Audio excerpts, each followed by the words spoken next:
Assalamualaikum. Waalaikumsalam. Sama dengan saya MC Hero lagi. Tuan-tuan dan puan di tarikh yang sama 21 bulan 6 2026 di majlis perkahwinan di antara Apple dan Farah. Yang ini merupakan makcik ada pengantin Perempuan. Pupu pengantin. Pengantin perempuan. Tadi ada bagi feedback jadi kita nak rakam lah. Boleh. Silakan Chef Ina tu. Chef Chef Ina Ina. apa? Chef Ina, kisah Senja Cafe. Kisah di Senja Cafe tau yang saya share itu hari.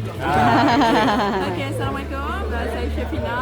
Alhamdulillah hari ini saya menyantuni kenduri kahwin sepupu saya, Nina dengan Epul. Alhamdulillah hari ini Errol DJ telah menjadi kita punya host untuk acara perkahwinan ini. So far Alhamdulillah feedback daripada family dan uncle-uncle dia sangat teruja dengan dia punya kisah, dia punya organize dalam program kami ni.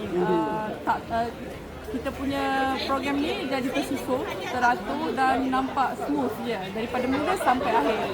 So kami daripada family ingin mengucapkan sangat jutaan terima kasih kepada you all semua, Errol and team kerana sudi datang untuk menjayakan dan memberi lebih kegembiraan kepada majlis kami. Okey, terima kasih. Masya-Allah, alhamdulillah. Syukur. Apa-apa Thank nanti you. kontak lagi.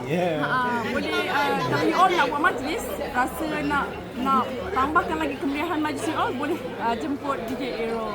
Dan juga boleh pergi makan dekat Kisah Senja Cafe. Yeah. Jalan Kempas, Memang Bukit best. Kapar. untuk healing memang best. Best. Assalamualaikum. Waalaikumsalam.